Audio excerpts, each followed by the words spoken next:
بالله من الشيطان الرجيم. بسم الله الرحمن الرحيم.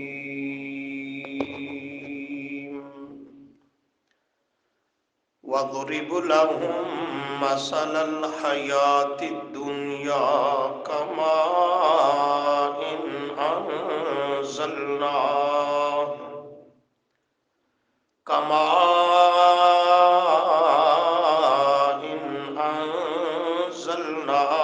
من السماء فاختلط به نبات الأرض فأصبح هشيما تذروه الرياح وكان الله على كل شيء مقتدرا. صدق الله العظيم. اللهم صل على محمد وعلى آل محمد كما صليت على إبراهيم وعلى آل إبراهيم إنك حميد مجيد. اللهم بارك على محمد وعلى آل محمد كما باركت على إبراهيم وعلى آل إبراهيم إنك حميد مجيد. استغفر الله لا حول ولا قوة إلا بالله. گزشتہ سبقوں میں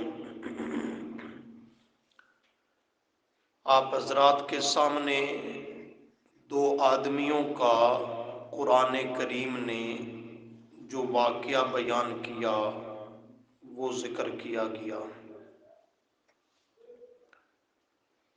ان کے احوال کو اور ان کے انجام کو قرآن کریم نے بیان کیا، جس کا نتیجہ، جس کا حاصل یہ تھا کہ وہ کافر شخص جو دنیا کے مال و متاع پہ اترانے والا، دنیا کی کثرت اور دنیا کی بھوک دل میں رکھ کر دنیا کا پجاری بن گیا، انجام اور نتیجہ زوال، ہلاکت اور بربادی ہی نکلا. اس سے یہ نقطہ سمجھ آیا کہ اصل دولت وہ دین کی دولت ہے، اصل دولت وہ ایمان خالص اور اعمال صالحہ کی دولت ہے، اور اصل نعمتیں، اصل کامیابی وہ آخرت کی کامیابی اور اخروی نعمتیں ہیں. اس کے مقابل یہ دنیا، اس کے خزانے، اس کی رونقیں، اس کا عہدہ، اس کا اقتدار، اس کا لو لشکر، یہ انتہائی فانی، عارضی اور وقتی ہے. آخرت کے مقابلہ میں دنیا کی کوئی حیثیت اور کوئی وقعت نہیں ہے. خوش نصیب اور سعادت مند ہے وہ ایماندار شخص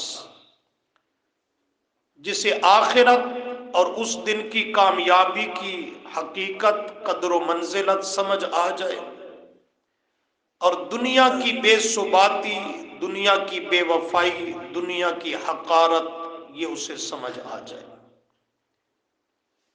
جب دنیا کی بے ثباتی، حقارت انسان سمجھ لیتا ہے کہ یہ کچھ نہیں، اصل زندگی آخرت کی ہے، یہ دنیا کی رونقیں کوئی رونقیں نہیں، اصل رونق جنت کی بہار کی ہے. یہ دنیا کی نعمتیں سب اکٹھی کر لو، کوئی نعمت نہیں، اصل نعمت وہ جنت کی نعمت ہے. تو پھر آخرت کی فکر، جنت کا شوق، رب کی رضا کی طلب، نجات کی فکر، یہ انسان کی زندگی کا ہدف اور مطمع نظر بن جاتا ہے.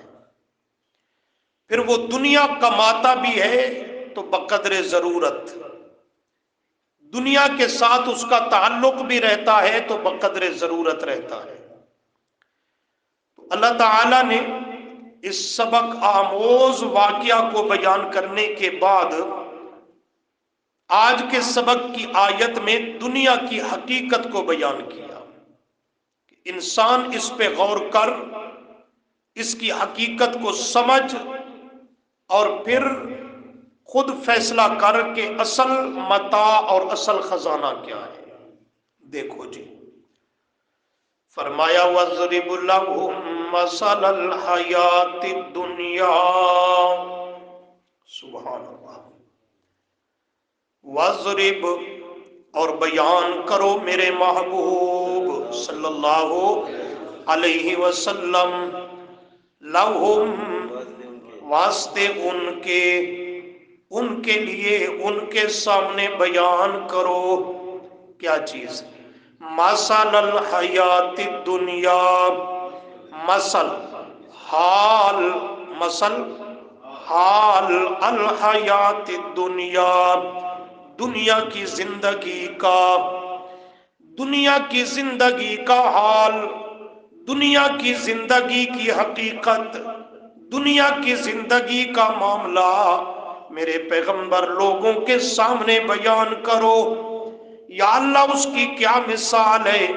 فرمایا کماء انزلناہ، کماء جیسا کہ پانی، مائن جیسا کہ پانی، انزلناہ کہ اتارا ہم نے اس کو، اس پانی کو، من السماء کہاں سے؟ کہاں سے؟ آسمان کی طرف سے۔ ہاں سمجھ گئے ہو، آسمانوں سے نہیں، آسمان کی طرف سے۔ یہ بارش کا پانی آسمان میں سے نہیں آتا، بادلوں میں سے آتا ہے، پتہ ہے نا اس بات کا؟ بارش کا پانی، بارش جو آتی ہے یہ آسمان سے نہیں آتی، بادلوں سے آتی ہے۔ تو بادل چونکہ آسمان کی طرف ہے، بلندی پر ہے، تو معنی ہوگا من السماء، آسمان کی طرف سے، طرف سے نہ کہ آسمان میں سے۔ کماء انزلناہ من السماء جیسا کہ پانی کہ نازل کیا ہم نے اس کو آسمان کی طرف سے۔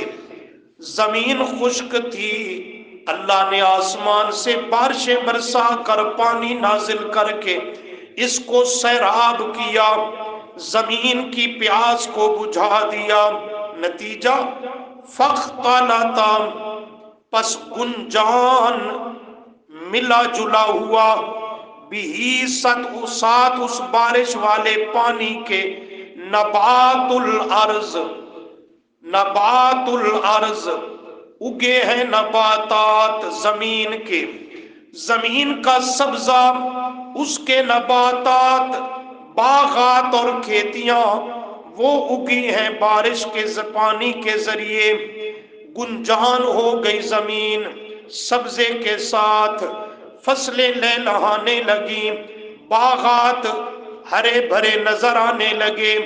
اللہ فرماتے ہیں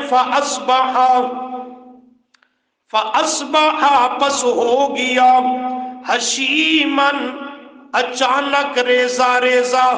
یہ آیت مختصر ہے، دوسرے مقامات پر اس کی تفصیل آتی ہے، سورہ یونس میں، سورہ زمر میں، اور وہ تفصیل کا خلاصہ یہ ہے، اللہ کریم فرماتے ہیں بارش کا پانی آیا، زمین سیراب ہوئی، اس سے طرح طرح کے باغات نکالے، کھیتیاں اور فصلیں نکالی، اگائیں، سبزہ اگایا، زمین سرسبز و شاداب ہو گئی، اور زمین کا یہ حسن بڑا ہی خوبصورت نظر آنے لگا۔ چلتے چلتے زمیندار، کاشتکار اور کسان یہ بھی خوش ہونے لگا، میرا باغ تیار ہو گیا، بھاری رقم میرے ہاتھ میں آئے گی، فصل تیار ہو گئی، پکنے کے قریب ہے، غلہ اناج اور بہت سارا نفع ہاتھ آئے گا،